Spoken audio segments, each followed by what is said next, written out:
So good afternoon, everyone.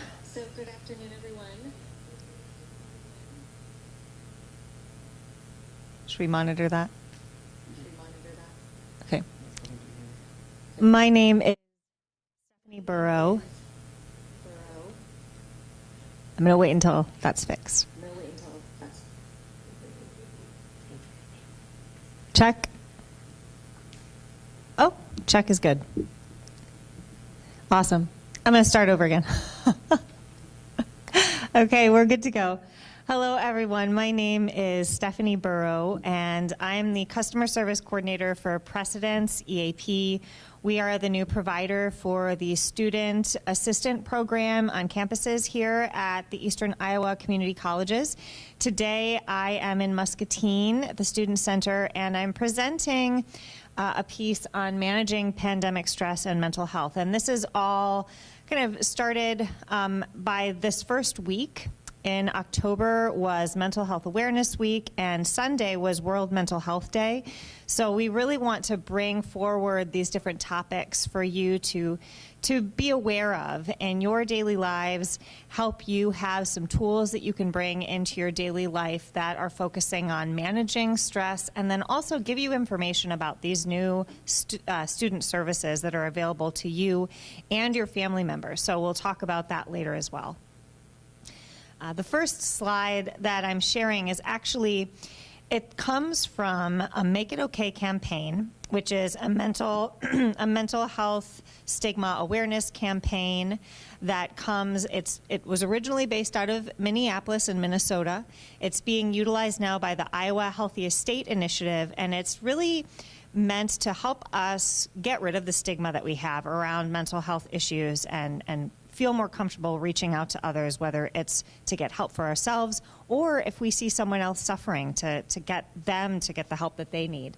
And this first statistic is to help us understand how prevalent people experiencing mental illness is. 1 in 5 adults in America will experience a mental illness at some point during their lifetime. And that was a statistic that was prior to the pandemic. So just to give you some sense of that. We're going to talk about pandemic statistics here in just a minute. But if we think about that 1 in 5, how common that is, it's actually as common as silver cars. So it's kind of a way for you if you're driving and you're paying attention to the colors of cars. Silver is one of those colors that we probably kind of take for granted, but it is. It's a more common color of car, and that's how common it is for someone to experience a mental illness. And this just kind of goes to show us that mental illness is a part of human experience. Another quote that came from the impact surveys that were put on by the Iowa Healthiest State Initiative when they were talking about mental health and addressing mental health is we were taught as children about illnesses such as colds, broken bones, or surgeries, but mental illness wasn't discussed. And that mental illness should be discussed like diabetes because it needs to be seen as a normal illness. And this came from one of the Iowa participants.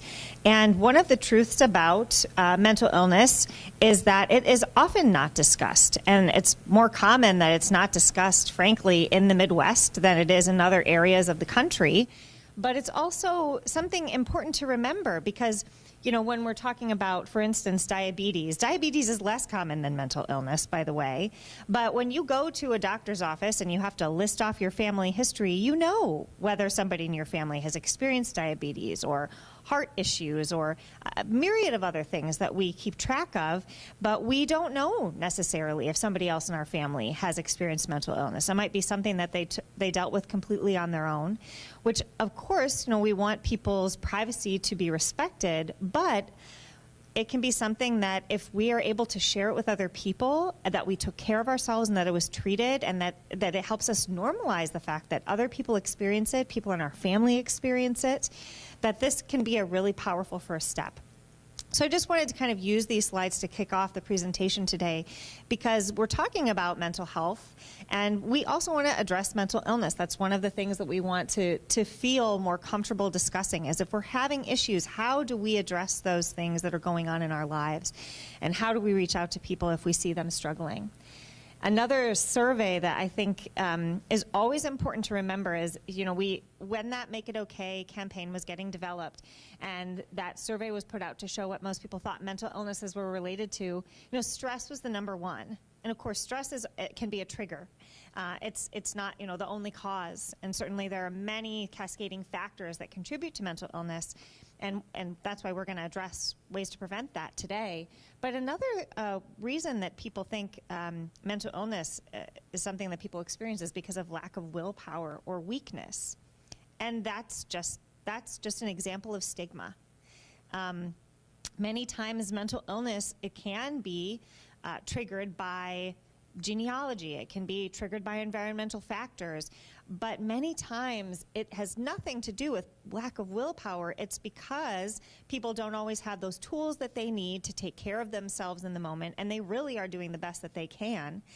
And it oftentimes happens when somebody doesn't take care of those needs. When somebody says, oh, I'll just put this off, or this isn't bad enough for me to reach out for help, not putting themselves first and caring for themselves the way that they deserve.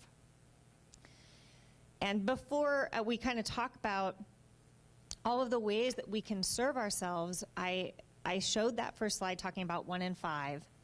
And I'm sure you've all seen that the increase in mental health disorders, the experience of anxiety and depression has truly increased significantly, 20 to 25% increase between 2019 to today. And this particular survey is, the 11% that were surveyed in this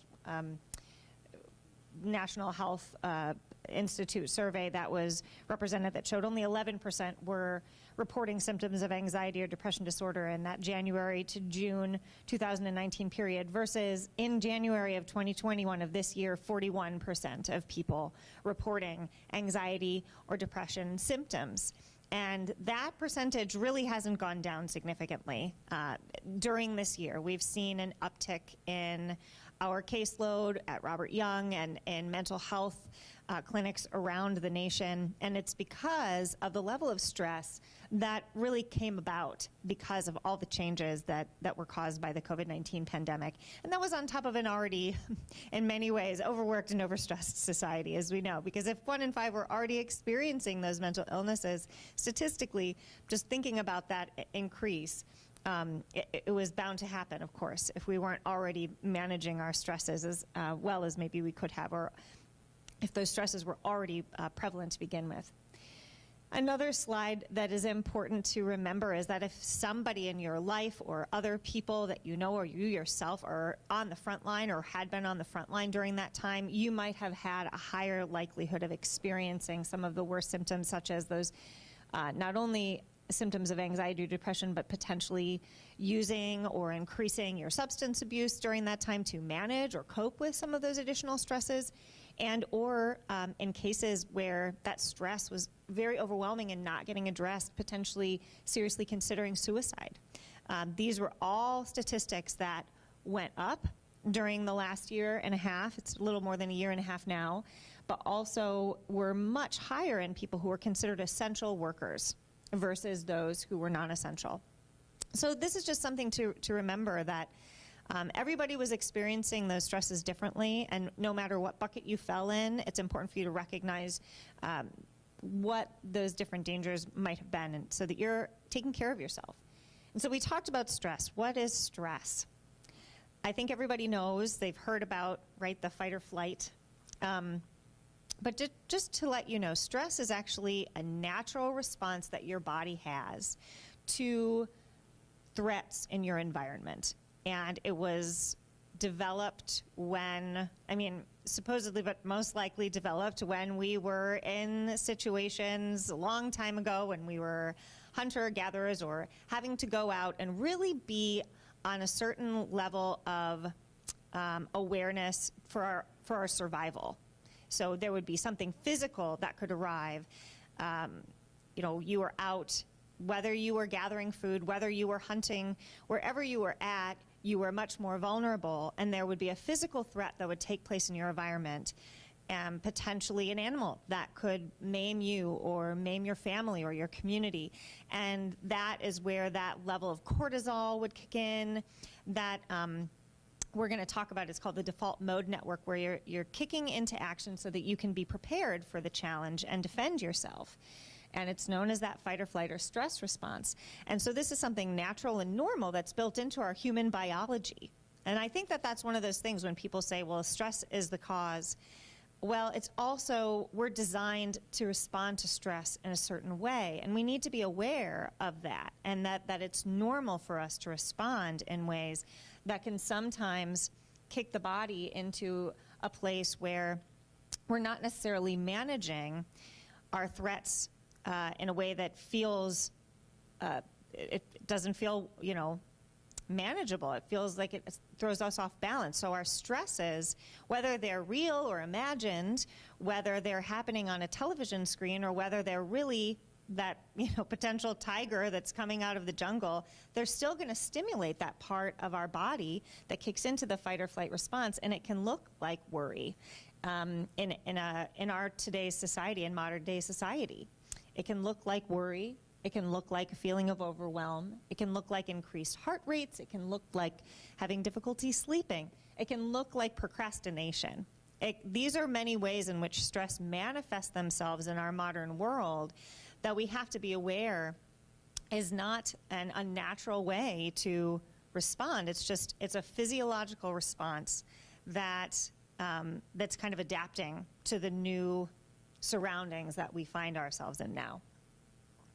And when I was talking a little bit about the brain, I think it's important to remember that when your brain is in the middle or responding to that response, whether it's in fight or flight or whether it's still kind of trying to regain balance, you're going to be functioning from a different part of your brain entirely. So you can see on this slide in green, a normal person's alert brain has a moderate amount of chemical messengers that are kind of flowing throughout. They're able to make it to that prefrontal cortex.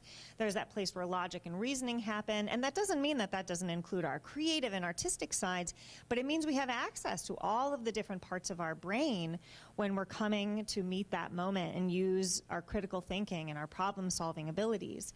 But when we're in a fight or flight response, when we're in a heightened stress response, that is not how the brain is currently functioning. And so we look here, there's something called, as I said, the default mode network. It is largely linked to emotional.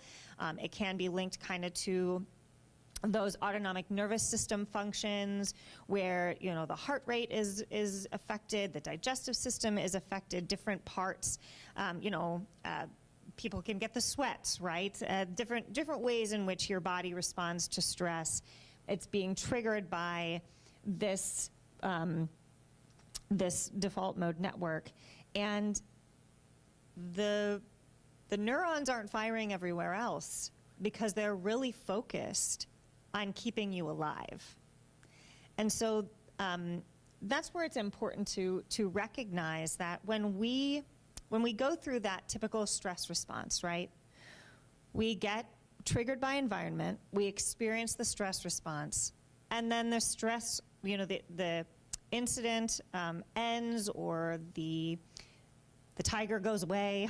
We're able to make it out of the dangerous situation. And then our body is able to regulate. And this is where we get back to that place where neurons are traveling and, chemicals are traveling freely. We're able to have access to all those parts of the brain that we're talking about when we're not in stress. Chronic stress, or it has been coined in the last few years as pandemic stress, is something that occurs when that regulation is just not taking place as much as it should be. In some cases, for people who really get into habit loops that can be negative, it can happen very little, and it can lead to a lot of serious health conditions. And that's why we want to talk today about managing chronic stress, managing pandemic stress, because your nervous system, as I said, it's not really good at distinguishing between real or physical, emotional or physical threats in that place. And And in our world today, we have a lot of images coming our way. We have a lot of messages, a lot of things that have become the norm, and finding regulation is really our responsibility. One of the first ways we can do that is to monitor ourselves, is to truly, it's really the first step in self-care. Any form of basic self-care shouldn't just be, exercise, food, diet. It should also be checking in honestly with yourself and being aware of where your body is, where your mind is, where your space is. And these chronic stress warning signs are ones that you want to be aware of so that you can ask yourself, what do I need to be changing in my daily life so that I'm not experiencing these? Because, like I said, so many people, when they're experiencing these things, they'll just push it down, push it away. They'll say, I have too much work to do, I have too much stuff going on, people are counting on me, or you just don't want to deal with it. And that is really where these poor coping mechanisms that are created during fight or flight in a modern world can get us. So feeling anxious, irritable, or depressed, being aware of if you've been feeling more anxious, irritable, or depressed. Have your moods been changing significantly? Are you having a hard time calming yourself down? I think that when we get into a state of chronic stress, we kind of lose track of where the stressors are coming from. We kind of lose track of where our emotional center is because we're just trying to get through to that next moment. But if you're aware, if you're really being honest with yourself and you know that that's happening, that's important. And that also goes with mental health stigma, being capable of saying, yes, I am experiencing this, and yes, I do deserve to take care of myself. Also, loss of interest, apathy, disconnection, withdrawal. These are also signs where if you're getting overwhelmed, sometimes detachment is the easiest way that people deal with it, but that is not a long-term solution for managing your emotions or the stresses in your life. But so being aware of that, being aware of your sleep, whether you're putting yourself to bed at the right time or not, are you falling asleep easily? Are you having trouble? Are you experiencing insomnia? Are you sleeping too long? And then after that, does it matter? It doesn't matter necessarily how much you're sleeping. How is your energy level throughout the day? Are you feeling overly fatigued? Because sometimes mental fatigue just results in physical fatigue. If you're not managing those cortisol levels and those stress hormones in the body, it's going to be hard for your body to have energy. So paying attention to that's definitely a sign. People probably saw a lot of different articles. I know I read them because I experienced trouble concentrating and memory stuff during the pandemic because it was just so much information coming all of the time. How do I absorb it all? How do I keep up with it? How do I manage the processing of such information? So being aware if you're having those issues. I know it's also being kind with yourself and gentle with yourself when you're experiencing that too, saying, yeah, I might need to slow down here. Of course, we talked about anxiety. It has many physical manifestations: chest pain, rapid heart rate, frequent sickness. You probably heard your immune system can't be strong if you are constantly in fight or flight and your brain and mind are not able to get into a balanced and calm state. So it does affect your immune system, which is important to know during this time when we're trying to pay more attention to public health. Paying attention to muscle tension. Are you having more headaches? Are you experiencing digestive issues? Loss of sex drive, social withdrawal, and use of alcohol and drugs to cope. All of these ways in which if we are withdrawing or if we're using methods that aren't healthy for us to cope, these are things that we want to be aware of. And this slide just, it is a lot of words, but I think it's important to recognize pandemics have many different levels of stress. There's, of course, the first, that add to our typical load. There's first that idea of a new disease that's overwhelming, and it causes strong emotions in all of us, not knowing who it's going to affect, whether it's going to affect ourselves or our loved ones. And then dealing with those changes in our daily lives because of it and not knowing what the future holds. So on top of that, then there are all of these public health measures that we have to make to keep each other safe, but it also can make us feel more isolated and stressed. So these different aspects make it all the more important that we're checking in on a regular basis with ourselves. And also remembering that when we're going out into the world, we are not all experiencing these stresses in the same way.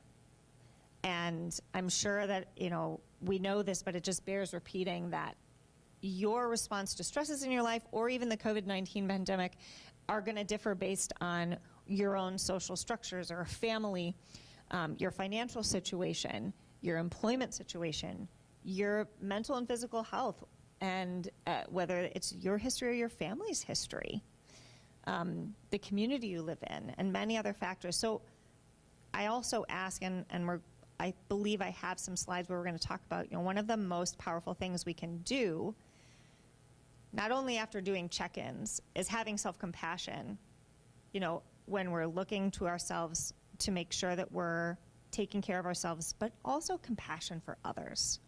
Recognizing that everybody's going to be dealing with their stresses in a different way. They're doing the best that they can. So promoting self-care. This is, you've seen this a million times. You can call it whatever you want. Self-care is going to be what we're talking about today, because truly, stresses cannot be addressed unless we are taking active steps in our daily life to try to expand upon ways in which we can implement positive, habit-changing behaviors that lift us up and regulate our nervous system. And I will say, before we go into this, that yes, there are going to be structures that are outside of our control that are going to be causing us stress. And I recognize that self-care is not going to fix that. And I work in a hospital system, and we are very, very much aware that we have structural issues that we need to address as a hospital system, and that we are trying to address on behalf of our employees. But self-care is something that must be addressed as well, because if people aren't doing that on a daily basis, it can put them in a much more vulnerable place to experience mental health imbalances. So I just want to say I am not ignorant of the fact that there are structures that will probably need changing, and that we've seen because of this pandemic, that may take time to change in order for everyone to get the support that they need. But for you, on a daily basis, to be able to show up for yourself and make decisions that are going to best serve you, best serve your family, and best, serve the world writ large, taking care of yourself and monitoring and managing your own self-care is going to be fundamental, because then you're going to have all those beautiful neurons firing everywhere you need them to, so you can make the changes and the steps that need to happen, not just in your life, but hopefully to assist all of us to make the big changes that lie ahead. So moving forward with self-care, what is it? So, definitively, it's any activity that we do that helps us take charge of that mental, physical, and emotional health. So it's not just a bubble bath or all of these different things that I think maybe we had seen. It's definitely not having a glass of wine. I think I know that that's, having those recreational pieces possibly can be beneficial, but largely not. Largely in a state like this where our bodies actually need to balance, putting more chemicals and toxins in our body is not going to benefit us. So we're talking about, what are we actually doing? What are moments that we're taking throughout the day to help us manage those fight or flight responses, those stresses that come up? Having adequate self-care is shown as a key to reducing anxiety, improving our mood, and having a better relationship with ourselves and others. This is a SelfCare Wheel that comes from Olga Phoenix. She is a clinician who talks actually about putting self-care into the life of someone who experiences trauma. So how are people who experience trauma, who have experienced trauma able to better take care of themselves? Because oftentimes they are the ones who, if somebody's in a habit loop that can be really, really negative, it can be hard to step out if you're experiencing a mental illness and say, how do I take care of myself? And of course we know talk therapy and other types of therapy are great, but it's really what we do on a daily basis. It's really how we integrate ways to care for ourselves every day in all of these different areas that can positively affect our lives. And her belief is that all of these areas do need to be addressed. And when we've done healthy lifestyle assessments through the Illinois psychologist, when we've been looking at other ways to help people take self-assessment and burnout prevention questionnaires through EAP, it is shown that these different areas all play in. And it's really good to monitor yourself and look at these different areas, which we're going to look at in a minute, and ask, okay, what am I good at and where do I need to pick up some slack, right? Because I think all of us do some form of self-care, but there are areas where we're maybe not putting any energy in that bucket. So I'm just going to say them before we go to the individual pages. Physical is, of course, one of them, and in some ways, obviously the most important. It's the basics. Psychological, emotional, spiritual, personal, and professional. So we're going to talk about all these in just one at a time. So the first one we're going to focus on is psychological.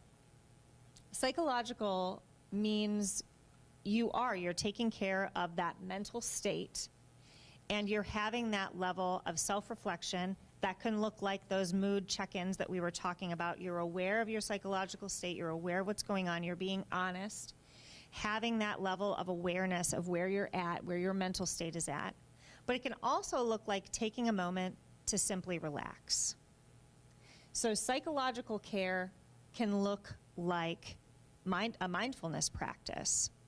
It can look like taking a breath, like a breath awareness practice. We're going to do some of those a little bit later. Something that allows you to come into the present moment, to be supportive of yourself and your mental state in the present moment, and to bring you more into the present. It can also look like joining a support group and having connection with other people, whether it's to talk. Yes? Yes, absolutely. Oh, yeah. Yeah, we'll someone just asked if we'll do a copy of the slides, and yes, that will be available to everybody. Yeah, and so another creative outlet that can work for when you're processing emotions specifically is drawing or painting. So one of the ways that people can process their emotions, it can be through journaling through those emotions, it can be through painting, drawing. These are all ways to work with emotions that are coming up mentally that you're processing on your own. Next is emotional, which I was talking about processing emotions in a more kind of mental, creative way. But emotional can look like having self-compassion, which we talked about. You know, mindfulness and self-compassion do go together, but they really do fill kind of different roles. Mindfulness can be that present awareness, but compassion can be showing up with that kindness for yourself. And that can be part of when you are, so you've done your mental check-in, as I said, but then you recognize, I'm having a hard time and it's okay. Showing up for yourself in an emotionally supportive way gives you those emotional, positive affirmations for yourself. But, following your heart, they say, find a hobby, find something you're passionate about. Are you passionate about doing something that you're not doing right now? If there's something that you love to do, if there's like a community that you love, whatever it is that brings you joy in an emotional way, whether it's a favorite band, it can be a favorite band or TV show. It can be finding a musical instrument that you want to practice, or a language that you're passionate about learning. It can be anything of that nature as well, but finding something that gives you joy, brings joy into your life. And then also practicing forgiveness. So this walks hand in hand with self-compassion, of knowing that we all to err is human, right? And as we were discussing, with living in a state of stress, people won't make decisions that are always in their best interest or in the best interest of all people. And can you be can you forgive them for that, right? So coming from that space of forgiveness instead of a place of negativity, that can really be hard on you and your relationships. Professional. So ways in which we're taking care of our professional life. Now, I know that one of the things that comes up for me a lot in EAP is you want to make sure, of course, that you're taking time for yourself when you're on the job. Do you have a lunch hour? Are you working through it? You probably shouldn't be. Are you taking your vacation days? Are you being transparent with your employer about your need for mental health support? Because a lot of times employers do need to be asked. If they're not giving it, but it's lacking, then you need to find a way to communicate that to them. So that's part of that professional piece. But it also means that when you're off work, you don't look at your computer and you don't worry about it.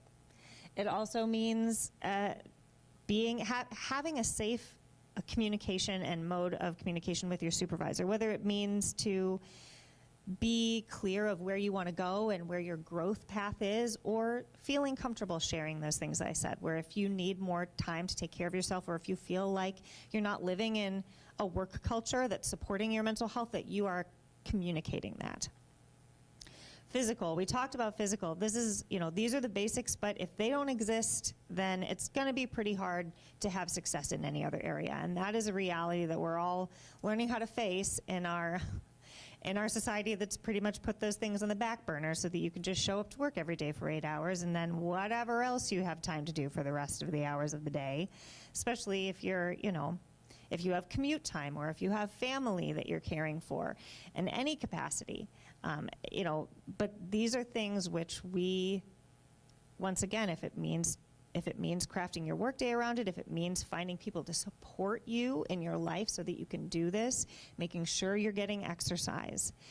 I can just say personally, I was never good about it, and I did start experiencing some significant anxiety symptoms during the pandemic, and the only thing, well, that's not the only thing. There were multiple things that I had to do. But one of the things that has to happen now is I have to walk 2 miles at least 3 times a week, or there's just too much energy in my body and it doesn't know what to do. So, and we haven't been thinking about this. We've been thinking, well, as long as I'm getting all of my work done and I'm picking somebody up here or I'm dropping them off here or whatever, as I'm getting food on the table, that's good enough. Your physical health is a priority. And once again, you have to be the one to make it that. And it's never been more true. And on top of our exercise, of course, eating well, being aware of what we're putting in our body, how we're fueling our body does affect our body's ability to sustain itself. There are many people who work through their lunch hour. There are many people who eat things out of convenience because of the busyness of their day. So really asking what has to be done to shift that so that you are getting what you need to support yourself, support your body. Sleep, we talked about sleep. If you don't get enough sleep, there are so many things that go wrong. It'll creep up on you. And it's also easy at the end of the day. I'm talking a lot, and I don't know if we'll have time to get to all the slides, but, sometimes in today's world, you just get caught on a news feed and you can't get off. It's setting boundaries for yourself. Can I walk away from Facebook? Can I walk away from my Apple news feed? Can I not just be staring at content 24/7 and just be present in my life or go to bed when I need to? These are questions that, merit asking. And making sure that you're hydrated. That will never not be true. I definitely don't drink enough water, but it's super key. So those simple things alone, if you're covering those basics, you can have so much improvement that I really wanted to spend some time to focus on them because that is honestly where we need to start after we're doing our check-ins. Spiritually, going into nature, going to church, finding outlets in your community with others in paths of faith that you believe in, whether it be to meditate or to be in prayer, but generally to be inspired, to feel supported, And once again, to have that aspect of your life that is really different than emotional. It's something that is expanded beyond our emotions and into something that's greater and has the ability to support us in significant ways. And everybody needs to do it, and they will all do it differently. But if you don't go to church, that doesn't mean that there aren't outlets that are necessary to engage in, and finding that outlet for yourself to feel connected. And then personal is the final one, which is kind of like learning who you are, being open to asking, what do you want your long and short-term goals to look at, taking time to develop who you are. I know all these things seem like a lot, but they really all are so important for our personal well-being, for our emotional and physical and spiritual, and our ability to show up for ourselves and be that full person. And that's the thing, is all of these different ways are considered self-care, and all of the ways we engage in them can be helpful to regulate us and help us walk away from just staring at a news feed or focusing on the stress. It's like, how do I find ways to grow in my life and to feel balanced and to feel nurtured and supported? How do I nurture and support myself? That's really what it's about. So I did talk about doom scrolling. We talk about, relaxing, but relaxing, I was talking about, a glass of wine, maybe one is okay, but maybe just a glass of water is better. And if you want to relax and take a break, maybe don't do it on your phone. Doom scrolling was a term that was coined during the pandemic, and I thought it was pretty awesome because it was totally what we've been doing all along. And it's the act of endlessly scrolling down one's app, Twitter, and social feed, reading bad news. And the reason you do it is actually, it's part of that fight or flight mechanism that's built into our biology that just wants to make sure that we know the next bad thing that's coming. Like, what other terrible thing's going to happen that I need to be prepared for? Well, it means that you miss a lot of good things in your life if you're always preparing for the bad. And you're putting money in a lot of people's pockets who probably don't need it if you keep scrolling, just FYI. They don't really need your money, and you deserve your time. So walking away from that is a good idea. These are some signs that you might want to, invest in a digital detox. How do you feel if you're without your phone? Would you feel anxious? Do you feel anxious if you lose it or if you don't know where it is? Are you checking it every few minutes? What about when you're spending time on social media? We talked about monitoring yourself and paying attention to where you're at emotionally. Why don't you do that while you're scrolling through social media? Check in on those emotions, because most likely you're having some pretty intense emotions while you're doing that. And that's not really great for our biological system. So it doesn't mean you can't ever do it. It just means you really have to set limits on yourself. Do you notice that you're being, preoccupied with comments or social posts? Are you afraid that you're going to miss something if you don't keep checking? Do you find yourself staying up late or getting up early and just being attached to that phone? And are you having trouble concentrating on one thing without having your phone nearby? These are all signs that you might want to look at a digital detox. And I don't have a bunch of slides on digital detox, but it's something you can easily look up. A lot of times that can just mean there's a certain point a day when you allow yourself to just put down your phone. It also means I monitor the number of hours that I'm on it, or I monitor the amount of minutes that I'm on social media. It starts with just honesty, because obviously there are ways in which our jobs require us to interact with all types of media. So it's not like you can't do your jobs if you have to, but being honest with yourself about that and creating that space away from it. So the last thing that I really want to bring in, because as I was talking about my own experience with anxiety, and of course, there's like levels of counseling and medication and all of these different ways that we talked about for self-care that are really important for that recovery period for many people. But another powerful form of healing that can come for anxiety, depression, addiction. In fact, it's proven to be as effective or more effective than cognitive behavioral therapy and other therapies that are currently in place is mindfulness-based therapy. So we're going to talk about what mindfulness is, because I think that this is we talked about check-ins, we talked about what self-care looks like. This final tool that I really want you to walk away with are some simple things you can do that really just take a minute or two in your daily life. And it can be an act of self-care to just take that moment. It probably would fall, like I said, more under the psychological. But I do think that there are ways in which it can support multiple types of self-care. So what is mindfulness? There's a lot of mystique around it. Yes, in some cases it has its basis in Buddhist Zen meditation practice, and I would say that that is probably the origin of many of the Western practitioners who have studied it and brought it to America. Jon Kabat-Zinn, this quote comes from him, and he was one of the first professors to focus on utilizing mindfulness in studies with people who were experiencing chronic pain to show the effectiveness of how it helped people deal with negative mental and physical and emotional circumstances. But his definition of mindfulness is pretty straightforward.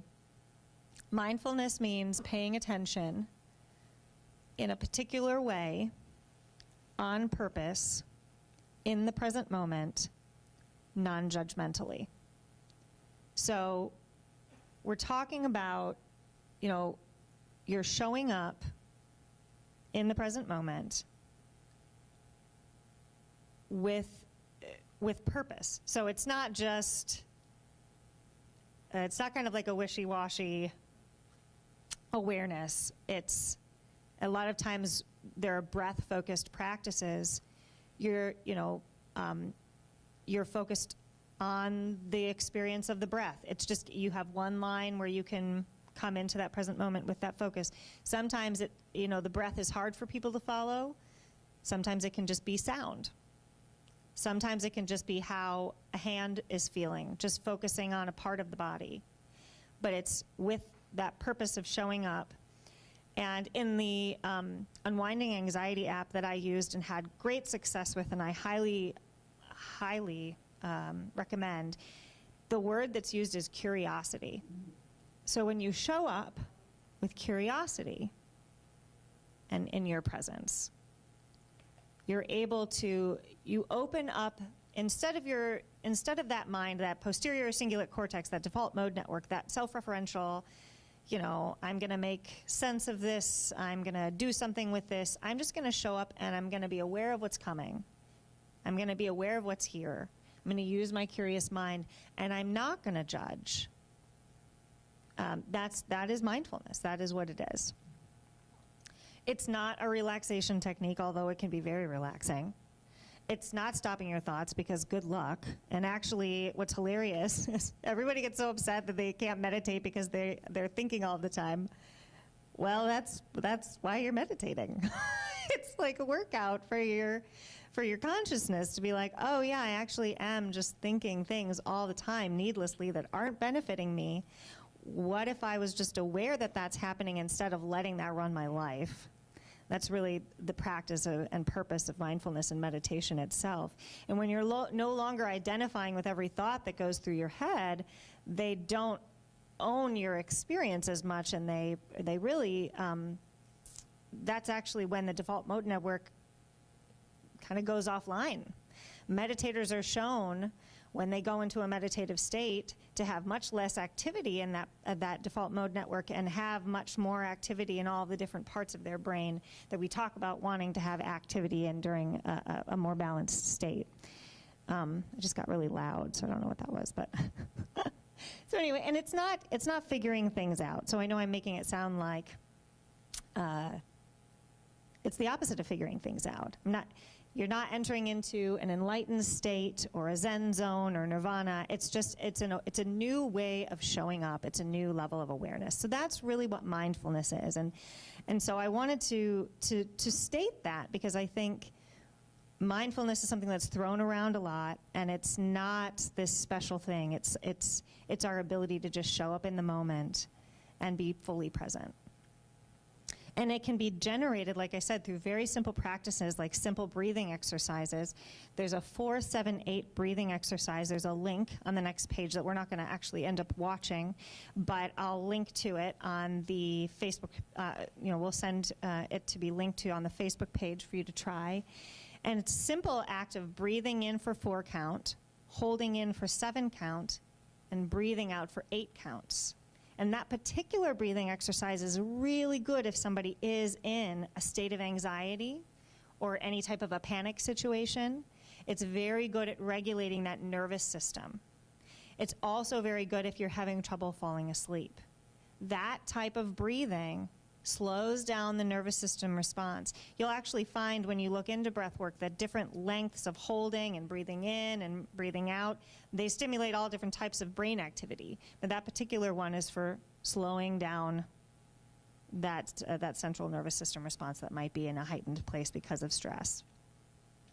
Belly breathing is another simple way. If you've been doing mental check-ins and you're aware that you're feeling very stressed and you just need to get more centered, just putting your hand on your belly and feeling your breath. A lot of us breathe into our rib cages, which is actually, it can cause a lot of tension and stress in the upper part of the body and the shoulders and the chest, and it can cause some of that tension that we feel if we're anxious. But if you watch a baby breathe, they breathe in and their belly goes out, because you're filling all 3 lobes of the lungs, and the largest lobe is the bottom lobe. So if you're breathing in and you're letting your belly go out and you're feeling that and you're putting your hand there, that's a way you can tell if you're belly breathing or not. So that's just a really simple one. The 5-finger breathing exercise, we'll look at that in a couple pages, but it's I'll show that in a minute. And then breathing into bodily tension. So if you have tension in your body and you're trying to sleep, or you're just sitting at your desk and you don't have 5 minutes to step away, but you're feeling stress or you're feeling like you need to release, finding that tension, breathing into that tension, and then purposefully relaxing the body and that part of the body when you breathe out. It's simple, conscious things like that that can be a mindfulness practice. And if you do that multiple times throughout the day, it will bring you back more into a present moment and more into a regulated state. So these are just some very simple tools that I wanted to leave you with, because we sometimes think, self-care is so difficult. And honestly, looking at that self-care wheel, it can be overwhelming. How do I fit in all these different things? I do think it's important for us to be honest with ourselves and take it one step at a time, right? The journey is ongoing, and there's no race. It's all about waking up to what's going on in your life and taking care of yourself. But when you're doing, like for instance, this 5-finger breathing exercise, once again, it can happen when you're sitting. If you're feeling stressed, you just take one breath in as you put you trace your hand as you breathe up, in, out, down, up, in, out, down. And it's very relaxing. And you can do it anywhere. So that was just, it's a great exercise. And all of those kind of examples were ones that were in the Unwinding Anxiety app, but there are so many more mindfulness, simple breathing techniques and check-in exercises. A couple more that I listed today. If you've ever heard of a loving kindness meditation, we were talking about self-compassion, and this is really that in action. It is related to Buddhism. It's a mantra that anybody can use, where you start with, may I be happy, may I be healthy, may I be free from inner and outer harm, may I care for myself joyfully. And think about if your mind is just going in a million different places and you don't really know, you want to get everything done, or you want to do everything right, or you're thinking about something that's very, very stressful and you can't get your mind to stop, if you just say those words, it clears all of that other gunk out, at least for those moments that you say those words. If you bring yourself into the present moment and you say those words, it brings you into that space we were talking about where that emotional support comes in. But it also has that spiritual aspect because you go on to saying, may you be happy, may you be healthy, may you be free from inner and outer harm, and may you care for yourself joyfully. And then the third part that you move on to is, may all beings be happy. May all beings be healthy. May all beings be free from inner and outer harm. And may all beings care for themselves joyfully. So what's often done in these practices is you start with yourself, of course. But then you allow yourself to move into those other variations so that you come into a space known as loving kindness for all beings. And it's a space that you're holding through asking those things in that moment. And it's a mindfulness practice, which is really, really beneficial and can bring you. It can be something that is beneficial to do right when you wake up or right when you go to bed. It can fit into any part of your day, but it can bring that peace. It's kind of like the Serenity Prayer, but it's just like a little bit different. And then I'm throwing some kind of big mindfulness pieces at you, but if you're interested in learning more, there's a very simple kind of explanation of a mindfulness practice and how it paces out, and it's encompassed by the acronym RAIN that was first coined by Michelle McDonald as an easy-to-remember tool for practicing mindfulness. And it has 4 steps. 1, we talked about. So you're coming to the present moment and you're recognizing what is going on. Once you recognize what's going on, and this can be during a stressful moment, you're recognizing what is going on in that moment. What am I stressed about? What feelings are arising in my body? What emotions are arising in my body? What thoughts? And then, instead of judgment, allowing it to be there and just be present for it. So just allowing that experience, those thoughts, feelings, emotions, any external forces, just allow them to be there as they are. And then that kindness and curiosity aspect moves in. So once again, we're just investigating it. We're not judging it. We're not trying to run away from it. Because that's really the big key with mindfulness, is you're not running away. You're not trying to reason yourself out of a situation or fix it or figure it out. You're just going to investigate it. Say, oh, this is interesting. What's happening here? What's happening there? What's that feeling? What's that thought? Don't judge it. Be aware of it. And then once you, then you come into that space of awareness, which it's that natural loving awareness, or nurture is the N, where you are present for the experience without necessarily identifying with it. So you have that broader perspective that mindfulness aims to bring. So this is a simple acronym that really breaks down what mindfulness practice can look like on a daily basis, in a daily experience. So to finalize today, I just want to remind you, we talked about some tools. We talked about checking in with yourself, all the warning signs that you want to be aware of. We talked about what self-care can look like and all the different ways that you can show up for yourself and should show up for yourself. And then we talked about some mindfulness practices that can be a gateway into releasing those stresses and rebalancing the system, hopefully in an easier way than you're currently doing. But I know as well as anyone that we can't do it alone, and there are going to be times when you're going to try so hard and you're still going to need help, or you're not going to know how to put self-care into your life because you literally are because you're living in your default mode network and you need help. So that's normal. We talked about how normal it is not only for people to get into that place, but more so now because we experienced the pandemic. So knowing that this student assistant program services are here, and the point of them is for them to be confidential, for them to be free, for them to be available for you to manage family and workplace stress before any crisis develops. And they're really there for that short-term access to healthcare services that if you need longer-term care, then we'll be here to help you make those referrals.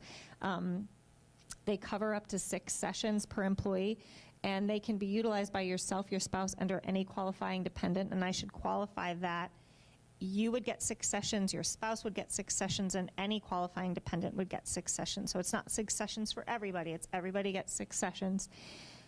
There's family and couples counseling available. Like I said, everything is completely confidential, and after those sessions are completed, we can make referrals for more services.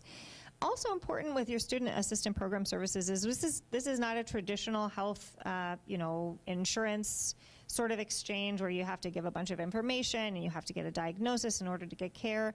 You don't have to jump through any hoops. All you have to do is call the number, say, I want to set up an appointment. They'll set up the appointment for you. We actually have somebody who's scheduled to, we have hours for on-campus visits. Our on-campus provider is going to be available starting on November 15th, and they will be on campus at all the hours and locations that are on the current brochure. But right now, you can call into the number, and all of our Robert Young Center providers are available for in-person sessions at different locations across the Quad Cities or via telehealth or telephone. And you can just call, say that I work with, I go to EICC, or my spouse does, or I'm a child of this, and you can book that service. And I think that, remembering that it's important to get support. There are so many reasons that people use these services, from stress management to financial concerns, from grief and loss to substance abuse. There are many different reasons that people can reach out for these services. And so if you're doing those check-ins and you're recognizing, I have some challenging things going on, I'm having a hard time balancing myself, even with all the efforts that I'm making, or I don't even have the energy to make effort at all, that's why these counselors and our on-site counselor is here. So once again, common warning signs to be aware of, whether you're experiencing mood changes or loss of interest, whether you're experiencing fatigue or trouble concentrating, if you're finding yourself making more mistakes or having frequent illnesses, and especially if you're finding yourself withdrawing or using drugs or alcohol to cope with your stress, these are really important signs that you want to be addressing in your life so that you can live a healthy, full life, so that you can take care of yourself and your loved ones and show up in the way that I'm sure that you want to and that you deserve to every day. So remember to promote mental health awareness. After Mental Health Awareness Week and after World Mental Health Day, just want to remind everybody that mental illnesses are treatable, 99% treatable, right? There are some very, very difficult mental illnesses that we know exist that people might need long-term care for, but that is far in between that people experience mental illnesses or imbalances because of things that are happening in their life that are not going to happen forever, but they need that support to get back into that state of balance. So recognizing how common they are and that they can affect everyone, no matter who you are, no matter your race, religion, socioeconomic background. And that a lot of people are afraid to talk about them and address them. But it's, when we can get rid of those negative attitudes of fear and discrimination, that we can improve our own lives and the lives of those around us. So let that cycle stop with you. If you know that you need help, or if you see someone who needs help, let them know that you could help them find the services they need, or that it's okay for them to get help. These are the contact details. They're on the brochures that are available at all of the different hubs around campus, as well as online, I believe. We'll make sure that you have this PowerPoint available to you as well. So if you have questions, you can, I don't know if we have much time for questions. I talked a lot. I hope that's okay. But My name, as you can see, is Stephanie again, and that's my number and contact information that's also on the brochure. I don't do any scheduling. The scheduling team is the one who has the ability to do that and work with all of the various schedules, or when we have our on-site person, they'll be working with her in all the different locations. So make sure to call the scheduling line if you want an appointment. But if you have questions about your services, if you have questions about any of the materials that I talked about today, reach out to me. I can give you whatever you need. So before we end, I guess I would like to say, does anybody have questions? I know that was a lot. Probably should have stopped throughout, but I didn't want to run out of time. Are we good? All right. Thank you so much for being here today. Have a wonderful day.